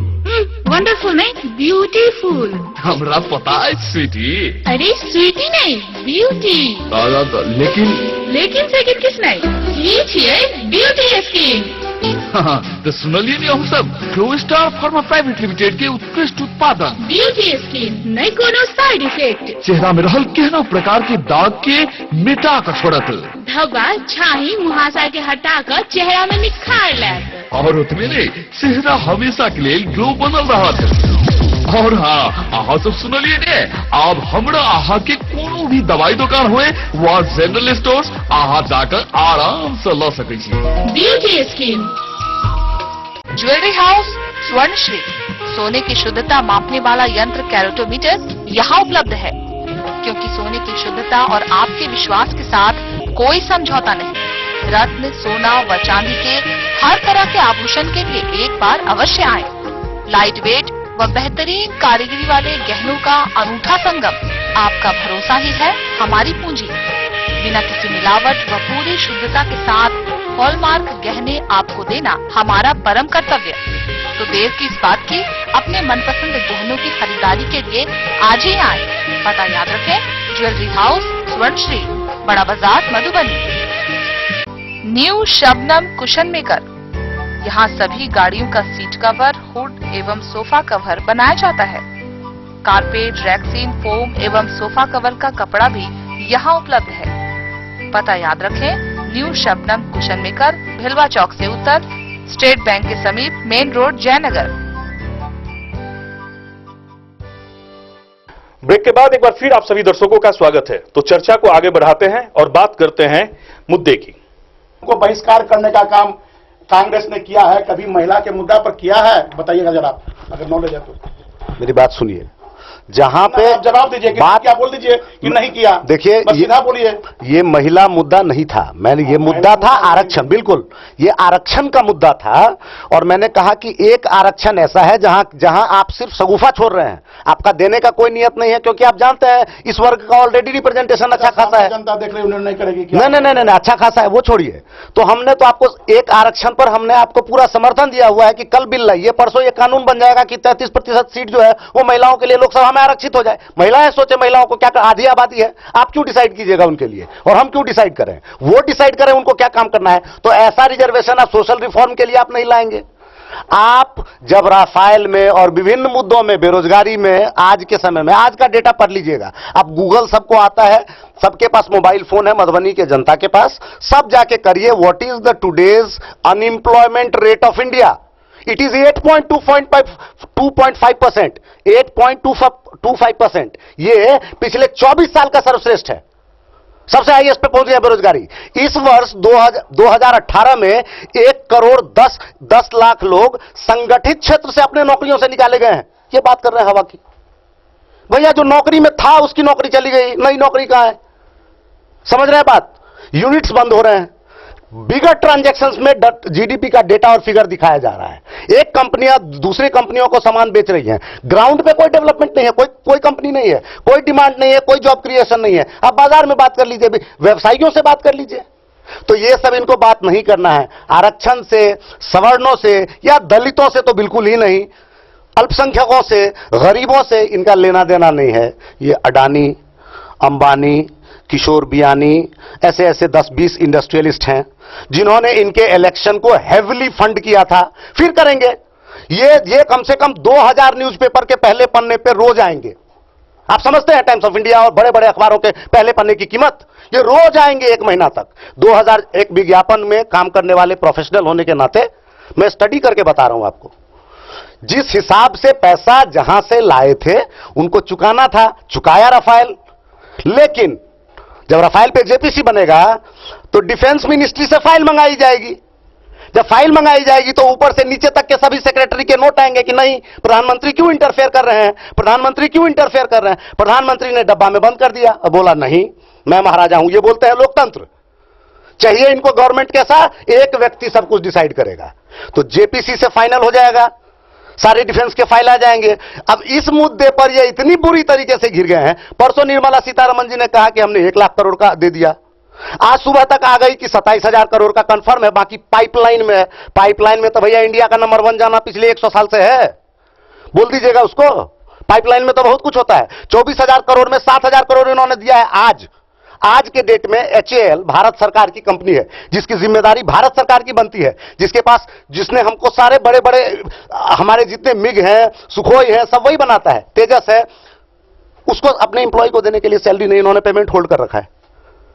और 20,000 करोड़ एडवांस चला गया राफेल का, अभी तक राफेल आया नहीं है।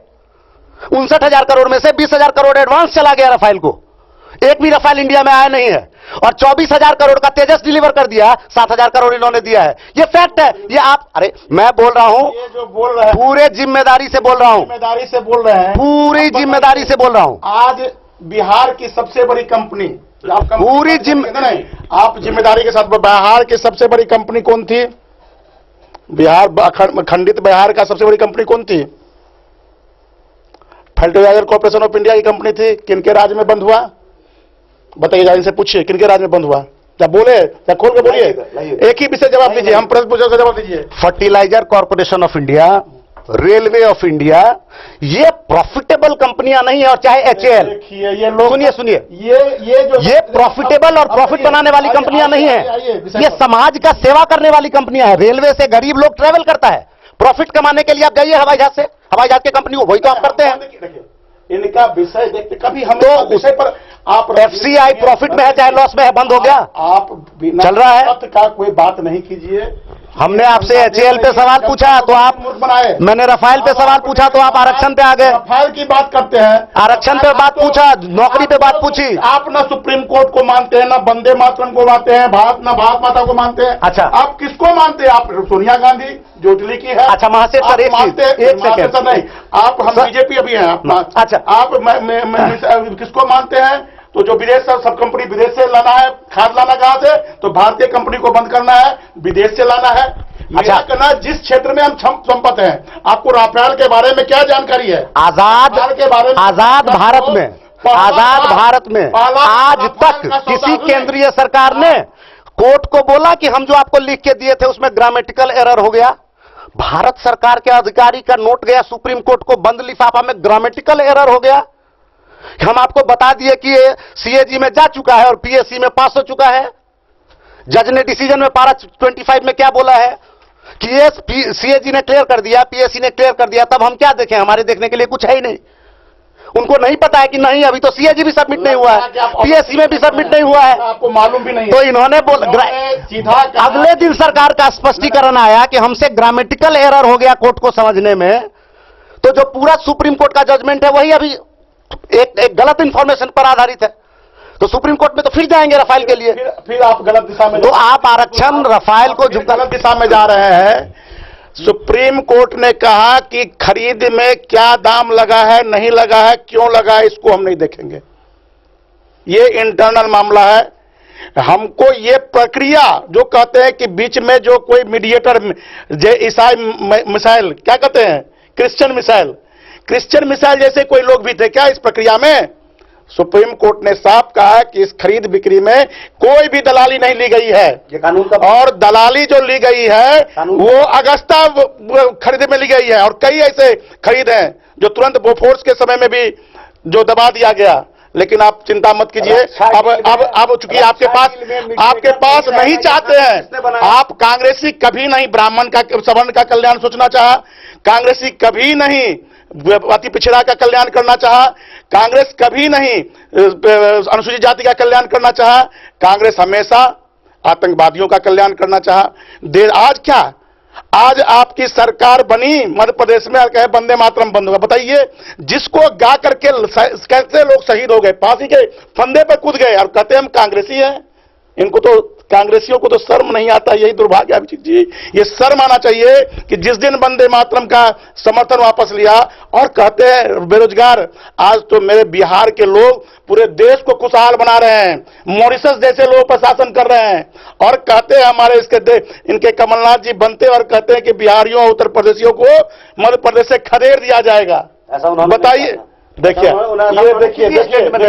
आप अभिजीत इसको आप सुमन जी रणधीर जी हम लोग चर्चा करते करते मुद्दे से भटक गए। आप जब भी किसी भाजपा के नेता से उनके कामों के बारे में बात करेंगे तो आप स्पष्ट बोलिए कि लेके चले जाएंगे। कांग्रेस गरीब सवर्ण को आरक्षण देना चाहती कि नहीं? कांग्रेस की आपकी पार्टी स्वीकार कर ली, आप नहीं स्वीकार कर ले तो कांग्रेस छोड़िए, जाइए जो विरोध कर रहा है उसमें।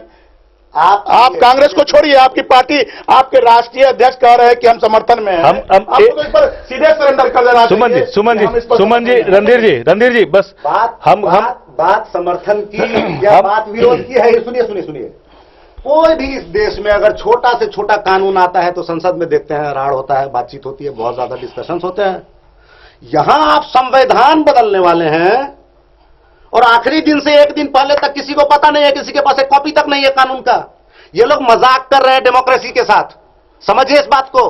कानून जब बनाया जाता है तो कानून की प्रति सभी मेंबर को 3 दिन 4 दिन पहले पढ़ने के लिए दी जाती है। ये एक दिन पहले के कैबिनेट ऑर्डर को अगले दिन संवैधानिक परिवर्तन करके ले आते हैं। इन्होंने ये समझ रहे हैं एक बार कुर्सी मिल जाना मतलब एक भारत में राम मंदिर नहीं बने, 24 कांग्रेसियों को लगाए हुए हैं कि कांग्रेस राम मंदिर नहीं बने, और इनको जब 24 घंटा पहले मिल गया कॉपी तो एक भी वकील इनके पढ़ने लायक नहीं है कि संविधान में संशोधन होना है, और ये बहाना बनाते हैं। इनको तथ्य की जानकारी नहीं है और इनके साथ बहस करना समय का बर्बाद करने जैसा है। मैं निश्चित रूप से ये जो घोषणा हुई है सवर्ण के आरक्षण के लिए या सामान्य के आरक्षण के लिए, मैं पुरजोर समर्थन करता हूं, और इसका लाभ निश्चित रूप से ऐसे लोग जो आर्थिक रूप से पिछड़े हुए हैं, जो शैक्षणिक रूप से पिछड़े हुए हैं, उनको आगे बढ़ने का मौका मिलेगा। इसी के साथ मैं आपसे चाहूंगा नहीं अभी ऐसे एक मिनट सुमन जी, रणधीर जी एक मिनट। हम थे मुद्दे पर कि 10% जो सामान्य वर्ग को आरक्षण मिला है। हाँ, तो ठीक है, केवल आरक्षण पर बात करेंगे, अन्य बात नहीं करेंगे, इनके पास बोलने के लिए कुछ नहीं है। हम कार्यक्रम के अंतिम चरण में हैं। आतंकवादी के पैरोकार हैं, सुमन जी, जो देश विरोधियों के पैरोकार हैं, जो वंदे मातरम को बंद करने के पैरोकार हैं, उनसे क्या बात करना है इस देश के विकास के लिए? सुमन जी, रणधीर जी तोड़ देते हैं। रणधीर जी, समय आया था तो एक कंट्री को ठाक से तोड़ दिए थे अमेरिका का राष्ट्रपति फोन करते करते। देश को भी तो आप बंटवारा, सत्ता प्राप्त करने के लिए देश को बंटवारा किए हुए हैं। आप क्या बात कीजिएगा? देश को बंटवारा किए थे केवल प्रधानमंत्री बनने के लिए। सुनिए, उसका सर्टिफिकेट आपसे नहीं चाहिए सर, राष्ट्रभक्ति का आप रणधीर जी हमने किया है वो आपसे नहीं चाहिए। सुमन जी, हम थे 10% जो आरक्षण की घोषणा हुई है, उस पर हम हमारा कार्यक्रम के चर्चा के आखिरी दौर में हम हैं। हम बस एक सवाल आप दोनों लोगों से पूछना चाहेंगे। आप कांग्रेस से हैं और आप भाजपा से हैं। पिछले 70 सालों में, एक बार मैं फिर दोहराऊंगा, पिछले 70 सालों में जिन लोगों को आरक्षण मिला उनकी स्थिति अभी क्या है? क्या वो पहले से बेहतर हो गए? अगर वो पहले से बेहतर हो गए तो फिर आरक्षण की जरूरत ही क्या है? तो फिर भारत में आरक्षण की जरूरत ही क्या है? इस पर आप दोनों का हम जानना चाहिए। देखिए, आरक्षण की जो मूल मैं पॉलिटिकल नहीं, मैं सिर्फ आरक्षण पे स्टिक करूंगा। आरक्षण का जो मूल भाग है, जो थॉट है पूरा आरक्षण प्रोसेस के पीछे, वो ये नहीं है कि इससे किसी की गरीबी हटाओ कार्यक्रम का हिस्सा नहीं है। आरक्षण से गरीबी का कोई कनेक्शन नहीं है। आरक्षण है क्या? देश में लोकतांत्रिक व्यवस्था में पूरे देश का वोट होता है, सबका होता है। तो विभिन्न प्रकार की जो संवैधानिक संस्थाएं हैं उसमें समाज का रियलिटी रिफ्लेक्ट करे, कोई एक जात या एक समाज का डोमिनेंस ना हो, हर समाज का रिप्रेजेंटेशन हो। तो ऐतिहासिक तौर पर दलितों के साथ, पिछड़ों के साथ ये ऐसी बात थी। सवर्णों के साथ वो सामाजिक तौर पर पिछड़े हुए नहीं थे, आर्थिक तौर पर पिछड़े हुए थे, समझे ना? तो इसका ये लेना कि इससे इकोनॉमिकली अच्छा हो जाएगा, इससे ये आपको भूमिका देने की बात है। सवर्णों की पर्याप्त भूमिका है हर संवैधानिक संस्थानों में, तो आप हमको कुछ दे नहीं रहे हैं। मजे की बात तो तब होगी ना जब आप नौकरी की वैकेंसियां निकालेंगे। आपका ट्रैक रिकॉर्ड बड़ा खराब है सर। पिछले 5 साल में आपने लगभग हर डिपार्टमेंट में एम्बार्गो लगा दिया है, अपॉइंटमेंट ही नहीं हो रहा है। अब सीआरपीएफ से देख लीजिए, आर्मी, आप कहीं भी जाइए, आर्मी छोटा मोटा जो करती रहती है कैंप सिपाही स्तर पे, वो ठीक है। इनका देखिए, हर स्टेट का बैंकिंग का बोर्ड का देखिए, एलआईसी का देखिए, इनका वैकेंसी का लेवल देखिए। तो इनका जो नियत है वो साफ नहीं है और इनका कोई कनेक्शन नहीं है कि इससे लोगों को, एक सोसाइटी के ग्रुप को इससे फायदा हो। ये विमर्श को बदलना चाहते हैं अपने 5 साल से जवाब से, एक नए के पीछे, एक नए जुमले के पीछे छुपना चाहते हैं, यही बात। तो रणधीर जी का कहना है सुमन जी की फिर से एक नया जुमला है, एक चुनावी स्टंट है जो कि पिछली बातों को दबाने के लिए ये कहा जा रहा है, ये जो सगुफा छोड़ा गया है। अभिजीत जी, फिर हम कहते हैं कि ये चोर को नजर आते हैं सब चोर, गरीबी हटाओ का नारा दिए, कितने % गरीबी हटा है? बहुत ज्यादा। तब इनको लगता है कि गांव से भेंट का डाटा देखिए, इनको मालूम नहीं है जितना तेजी से 30 million people lifted out of poverty United nation of India से सर। ये गरीबी का डाटा इनके पास नहीं है। आज जिस ढंग से ये 4.5 साल का रिकॉर्ड का देखा जाए तो गरीबी से जिस ढंग से लोग निकले हैं, ये अपने आप में इतिहास है। पूरे देश में 6.5 लाख करोड़ रुपया का लोन पूंजीपतियों को नहीं दिया गया। 13.5 करोड़ ऐसे लोगों को तो दिया गया है जो स्वरोजगार के माध्यम से अपने जीवन यापन को आगे बढ़ा रहे हैं। और खास करके वैसे जिसको आप कहते हैं पिछड़े, महिला के क्षेत्र में 55% की भागीदारी दी गई है। लेकिन से क्या? हाँ, बस ये मेरा देखिए, पिछले 70 सालों में 50% नहीं सुधरा है। एकदम आपका कहना सही है। कुछ घोषणाएं जो कांग्रेस के शासनकाल में केवल वोट बैंक का मशीन बनकर रह गया। फिर हम बोलते हैं वोटर को वोटर समझकर केवल यूज करना और वोटर को, इस देश के नागरिक को आगे बढ़ाना, इस पर जब हम बात करते हैं तो दोनों में अंतर होता है। आज आप 4.5 साल का डाटा निकालिए और पिछले 45 साल का डाटा निकालिए और बीच का जो है वो दोनों डाटा निकालिए, तो जो पिछले 4.5 साल में किया गया है, अगर उससे 1 भी % उसके राज्य में अगर डाटा विकास का हो, गरीबों का हो या दलित का हो, चाहे आर्थिक रूप से समृद्ध करने का हो, तो निश्चित रूप से कांग्रेस अच्छी पार्टी है। लेकिन ये केवल बात उन्हीं बात आप अब बहुत अरे कैसे आपका डाटा नहीं है, गलत बात बोलते हैं, गलत बात आप अच्छी बात कब, जब आप लगे ना कि हम ऐसे अच्छा किए हैं, लेकिन आपने तो केवल ठगने का काम किया। और दूसरी सबसे बड़ी बात है विज्ञापन। कहा गया है कि किसी ऐसे लोग को, साधु आदमी को भी 50 बार अगर चोर कर दे तो अगल बगल वाले के लोग को भी संदेह होना चाहता है। क्योंकि इनका मीडिया में भी दुर्भाग्य है इस देश का, मीडिया में भी आज 90% जो इलेक्ट्रॉनिक मीडिया है, उस पर विदेशियों का कब्जा है। और ये केवल विदेशी शक्ति का भोंपू बनकर रह गया है। गलत बात को देर बाद प्रचार करना और तथ्य को प्रस्तुत नहीं करना। अब बताइए, देश में कहीं एक लोगों की हत्या होती है तो लगातार 15 दिन तक उसका डिबेट चलता है एक हत्या पर, और जहां सैकड़ों लोगों की हत्या होती है बंगाल जैसे प्रदेश में, तो वहां चर्चा तक नहीं करते। क्यों? ये धर्मनिरपेक्षता की बात दुहाई करते कि एक मुसलमान को मुद्दे पर लौटे। नहीं, मुद्दा पर ये बोल रहे हैं। जब ये बोलते हैं तो किसी का हम काट देते हैं, हम अपने तरफ से कुछ नहीं बोलते हैं। इसीलिए सीधा अभिजीत जी ये मान के चलिए, आरक्षण से निश्चित रूप से जिसको फायदा होना चाहिए था अभी तक नहीं हुआ, लेकिन अब हो रहा है, इसका सीधा प्रमाण है।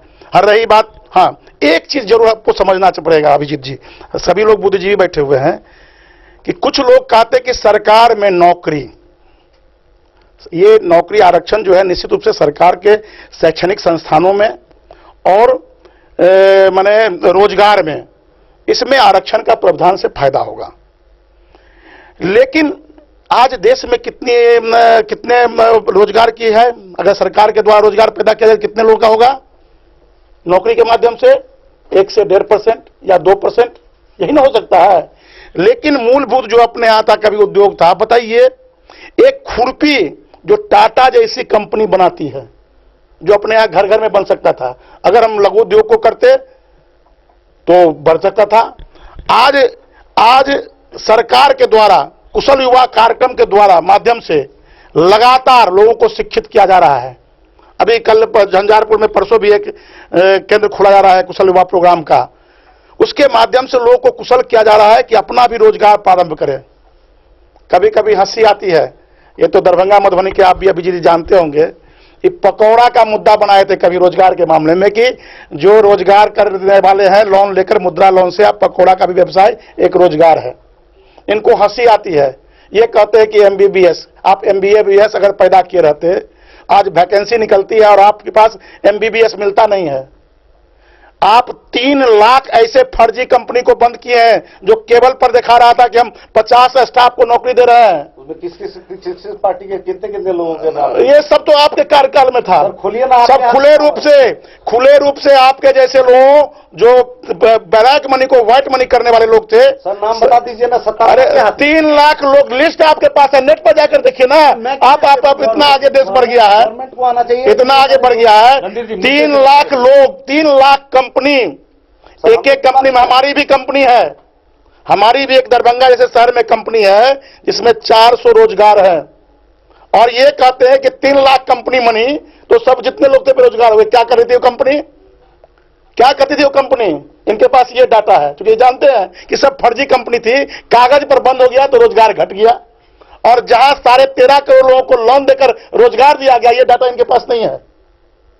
आज बिहार सरकार हर एक पंचायत से 5 लोगों को रोजगार के लिए 4 चक्के का वाहन देकर के 1 लाख रुपया अनुदान देकर के 8,000 पंचायत है, 40,000 रोजगार को एक दिन में पैदा कर दिए। ये पैसा को क्या करते थे? तो नीरव मोदी जैसे लोगों को देते थे, ये देते थे विजय माल्या जैसे लोगों को देते थे। गरीब के तरफ कभी गरीबी दूर हो इसके लिए कल्पना नहीं था। 70% सरकार का लोन जो है सो कुछ पूंजीपतियों के हाथ में है, जो इनके कार्यकाल में बांटा गया। आज इतिहास है कि 13 लाख करोड़ केवल गरीबों के बीच में, 6.5 लाख करोड़, 13 करोड़ गरीब के बीच में दिया गया है लोन, जो अपना स्वरोजगार कर रहे हैं। ये गणना इनके पास नहीं है। ये कहते हैं कि बेरोजगारी हो गई। अरे आज आपके गांव में जाइए, 24 घंटा बिजली मिल रहा है। हमारे एक मित्र हैं वीरेंद्र यादव जी, वो नौकरी करते थे बाहर में, 20,000 रुपये का नौकरी करते थे। चलिए मैं दिखाता हूं कि किस तरह से अपना रोजगार ट्रांसफार्मर बनाने का काम प्रारंभ किए हैं। और काम प्रारंभ करके वो महीने में 1 लाख रुपया पैदा कर सकते हैं अपने काम से। आपको वो दिखाई नहीं देगा। आपको दिखाई कौन देता है? जिसका कोई मुद्दा तथहीन मुद्दा। इसीलिए रणधीर जी, मधुबनी जैसे शहर के लोगों को आप ठग नहीं सकते हैं। मधुबनी मिथिलांचल बहुत कंसस रहा है और हमेशा जो है देश के विकास में योगदान रहा है और भारत के लोग भी इस मामले में बहुत आगे रहे। इसलिए निश्चिंत रहिए, ज्यादा झूठ पूछ बोलने से कोई चोर, साधु आदमी को चोर करने से चोर नहीं होता है। तत्काल कुछ भ्रम पैदा हो जाती है, लेकिन जब चुनाव के मैदान में जब आइएगा तो जनता आपसे सवाल जब पूछेगी कि आपने क्यों नहीं 24 घंटा बिजली देने का काम किया, आपने क्यों नहीं जो है सो घर घर पे गैस कनेक्शन देने का काम करने का क्या? इसीलिए भारत जो है सर वो 16 मई 2014 को ही पैदा हुआ। उससे पहले तो सब जंगल में रहते थे। ठीक है अभिजीत जी, इसलिए ये मुद्दा, आरक्षण के मुद्दा पर पुनः हम कहते हैं कि आरक्षण निश्चित रूप से वैसे लोगों को मिलना चाहिए जिसकी आवश्यकता है, और ऐसे सामान्य वर्ग जिसको आप सवर्ण भी कहा जा सकता है, जो सवर्ण के श्रेणी में रखा गया था, ये सामान्य में, हम तो सामान्य में आते हैं। हमको आरक्षण नहीं दे रही सरकार। हमको तो दुख होना चाहिए था, क्योंकि हमको नहीं मिल रहा है। लेकिन हम तो खुशी हैं कि ऐसे लोगों को मिल रहा है जिसको मिलना चाहिए। ऐसे लोगों को, इनको कष्ट हो रहा है कि ये अगर हो गया तो मेरा वोट बैंक कहां से निकल जाएगा। अरे मनुष्य को वोट बैंक के रूप में मत देखिए। जन कल्याणकारी सरकार बनती है और जनता के कल्याण से जो भी जुड़ा मुद्दा है, अगर आपका नियत साफ नहीं है तो कांग्रेस के भेजिए उतार कि ये समर्थन वापस लीजिए, नहीं तो हम आपसे समर्थन बाहर चले आएंगे। एक तरफ सदन में आप समर्थन करते हैं, रोड पर विरोध करते, जनता समझ रही है। इसीलिए अभिजीत बहुत बहुत धन्यवाद, आपको बहुत अच्छा मुद्दा लाए और मधुबनी जैसे छोटे शहर में इस मुद्दा को आपने अपने माध्यम से जो प्रचार करेंगे, निश्चित रूप से बहुत माइलेज भी मिलेगा और हम लोग को भी लगेगा कि नहीं, हम कोई तथ्य पर बात किए थे। ऐसा मुद्दा कभी भी उठे, हम हमेशा आपके साथ आने के लिए तैयार हैं। धन्यवाद। बिल्कुल बिल्कुल, आपका भी सर बहुत बहुत धन्यवाद। सुमन जी, आप हमारे स्टूडियो में आए। रणधीर जी, आपका भी बहुत बहुत धन्यवाद कि आपने भी हमारे इस बहस में भाग लिया, हिस्सा लिया और आपने भी अपना पक्ष रखा और भाजपा से भी सुमन जी ने अपना पक्ष रखा। कुल मिला के ये बातें हुई कि 10% आरक्षण जो है वो भाजपा कह रही है कि उससे फायदा होगा, उन्मूलन होगा लोगों का।